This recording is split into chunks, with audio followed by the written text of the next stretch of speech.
Hey guys, welcome back to Clownfish TV. This is Kneon. I am here with Geeky Sparkles. Hello. It's time for another daily dose of Dismal Disney. We haven't done these in a while, actually, because people don't seem to care much about Disney World like they did before, but they care when there's bad news.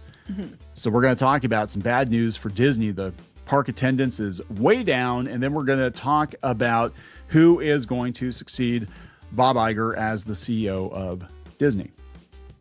Yeah. So let's talk about this. Before we get into it any further, please subscribe for more pop culture news, views, and rants. Guys, you'll get a woohoo if you do. Woohoo.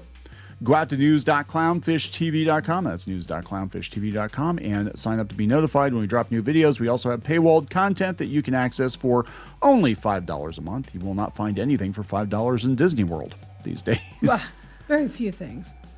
All right, so let's talk about the park's attendance. You're going to have to lead me through this. I'm going to be honest. I mean, I used to do Disney park blogging for a living. I don't give a shit about it at this point. Like, I'm not paying attention to it anymore. I'm so over Disney, and I think a lot of other people are kind of over Disney at this point. But Geeky, God bless her, is still doing the Disney blog thing. Yeah. Yeah. They want to know if attendance is down. And it's like, yes. The short answer is, I think, yes. But I think there's a couple of reasons for it. I think cost is number one reason. Yeah. But definitely does seem to be down. People are saying do I think it's the ghost town people keep claiming? No, because I think it depends where you go in the park to get a picture. If you are certain areas, they will always stay low. You can be like a couple steps away and it's really, really busy. And then if you go over to this section, it's not. So I think that, it's not ghost town levels, but the wait times are definitely down. There's no question there. And they had, if you go back up to the other picture, so this is Thrill Data? Thrill Data, yeah. Yeah. So this is like last year to this year, and you can see it is down. Now, it does go down in September, October. That is normal. Like it dips down, it'll stay down and it'll go back up. That's not unusual. So we're about where it was last year. So in that regard, it isn't too much lower. But if you compare the next image down, these are like September over the course of the years. So the red is 2021, the green is 2022, the purple is 2023, the whitish color is 2024, and then 2025 is the purplish. And you can see that, yes, over the course of the last 4 years, it is down.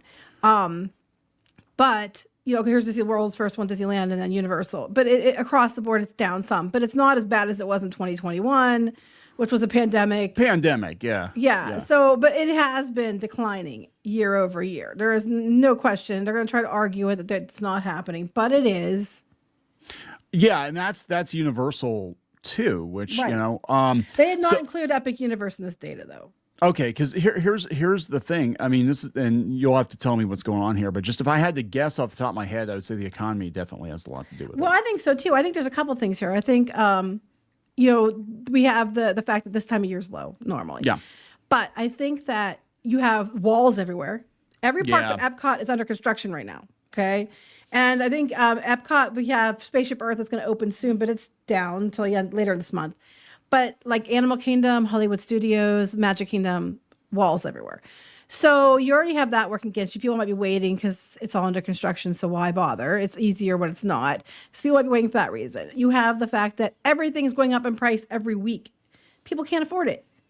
Cost is too expensive. When you're going to the grocery store and like one thing that's like $10 one week, you come back 2 weeks later and it's like $18 for the same item. You don't really have the money to go to Disney, and then Disney is constantly upcharging everything, and their prices far outpace inflation, and they're going to raise the price of Disneyland likely again in October because that's what they usually do.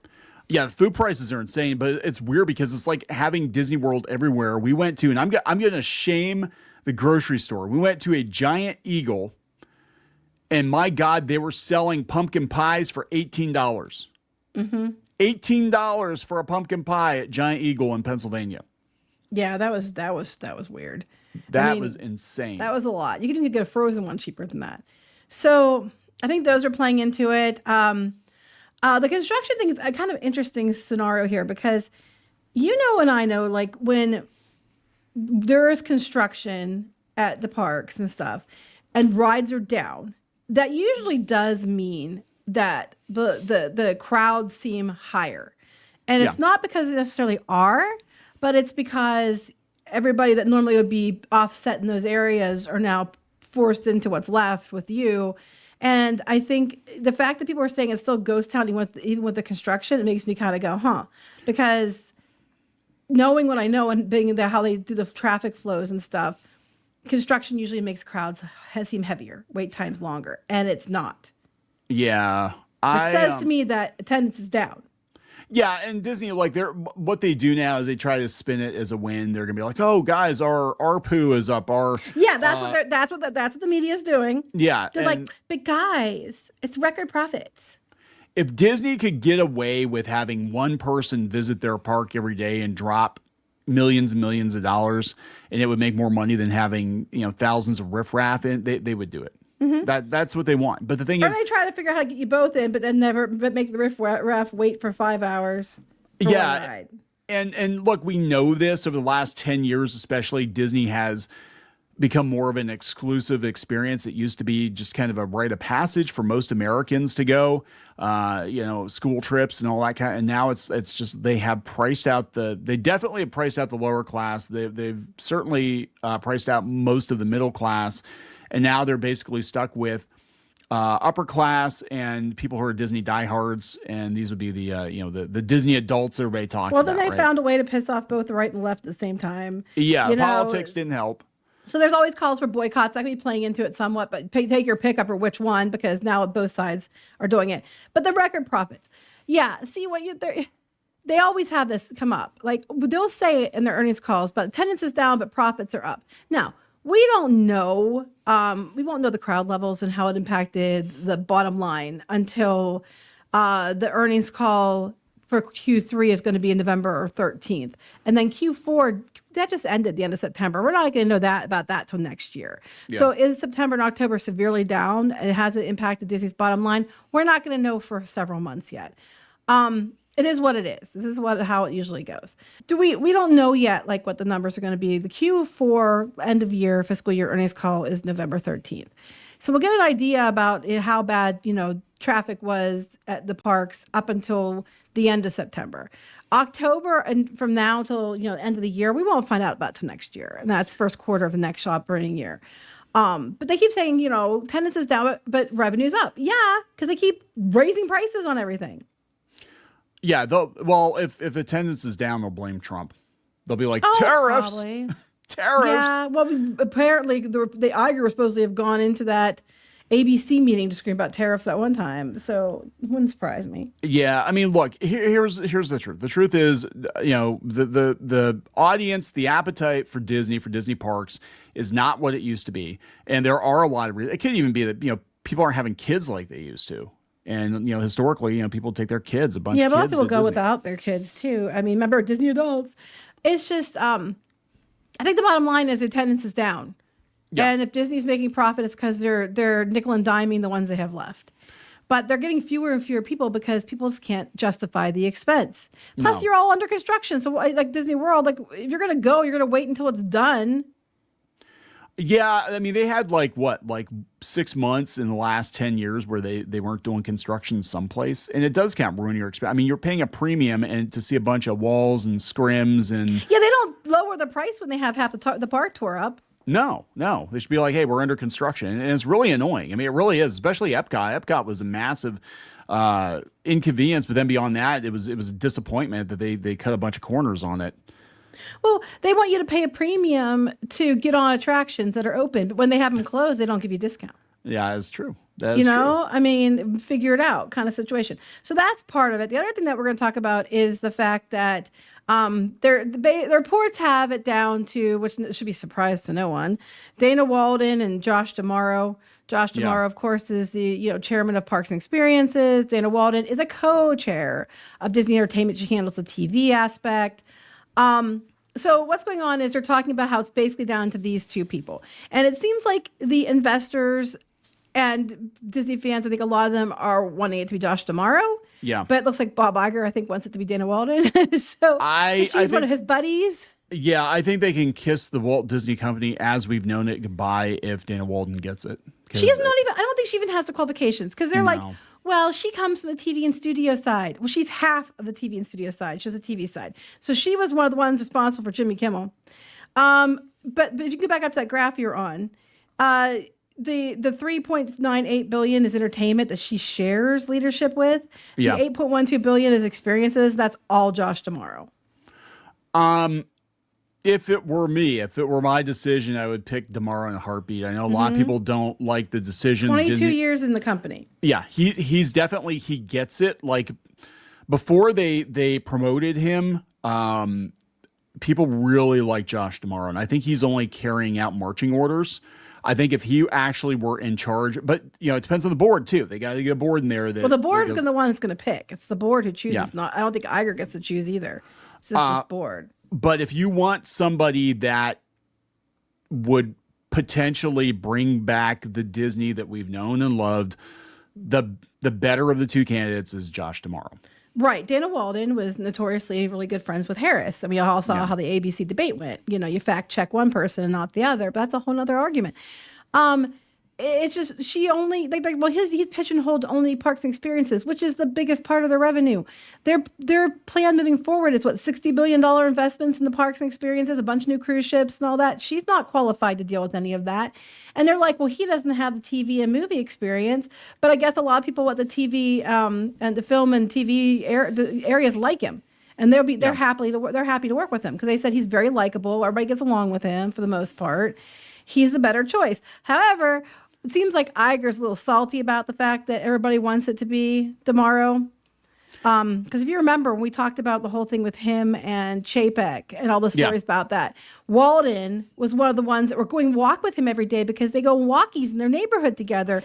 And she was one of the ones that, was instrumental in getting Iger back in as CEO. Yeah, because she wants to get herself in. That's, she knows if she gets Iger back in that she can probably get. I don't know if will they let Iger pick his successor? I don't think so. I don't think that this is a board committee, and then the board has to agree. Now he's part of that, but he won't get a only say in it. And it said apparently, according to the story that Bloomberg had in their article, he got angry when it was suggested that D'Amaro be picked for CEO. He said, according to the story, his breakfast partner, says Iger, suggested Josh D'Amaro, head of Disney theme parks division, will do a great job when he's appointed CEO. Iger bristled, according to a person who witnessed the exchange. It's not even the person involved. He raised his voice, saying the board hadn't made a decision and that he had no idea where that notion was coming from. Like someone said, hey, D'Amaro would be great if he gets CEO. Well, I don't know where you're getting that from. Board didn't pick. So he clearly doesn't want it to be D'Amaro. Yeah, well, I think D'Amaro might make him look bad. I think D'Amaro's going to make him look bad. I'm sure it wouldn't take much anymore. He's so incompetent up his own ass. It's ridiculous. But he and Walden are the ones that pulled Kimmel. Yeah, so that might actually her politics might actually bite her in the ass because again, if she's friends with Harris and they had that whole thing, and then if she was responsible for pulling Kimmel, and then if Hollywood catches wind of that, they're gonna be like, yeah, we don't want to work with her anyway. Yeah, well, and she and Iger put him back on too, so you're gonna piss everybody off there. Yeah, D'Amaro. I don't know. He's definitely focused on the park side, but we need somebody that still has some connection to Disney culture from 20, 30 years ago. Yeah, he's been in the company like 22 years, and he's worked several different places in the company. He's run some of the different theme parks. I know he did Disneyland and Walt Disney World. Yeah, and actually on his watch, they were doing a lot of really cool stuff. They were going to, and then the pandemic happened. Yeah. And I don't think the stuff that they've announced, a lot of it that feels like an Igerism. It feels like, oh, we've got this new IP, make this thing into this thing. Splash Mountain, I don't think D'Amaro would have been completely on board with that, but they had to use the opportunity to sneak in a lot of the DEI stuff. The different Voices Matter group and all that shit, that was Iger and Co. Yeah. Yeah. You very rarely hear about, what politics are for different people in the company, but you don't really hear what D'Amaro's are because it's not necessary to know. It's like he's doing his job, but it's not. He doesn't need to wear it on his sleeve. And and I think that's a good thing. That's what the company needs right now. Like, I do not think Dana Walden's qualified. She's been there since 2019, and she came in on the Fox acquisition. So she literally only knows TV and movies, but that's not the biggest part of their business. And she's co-chair, so that means Alan Bergman's still going to be there.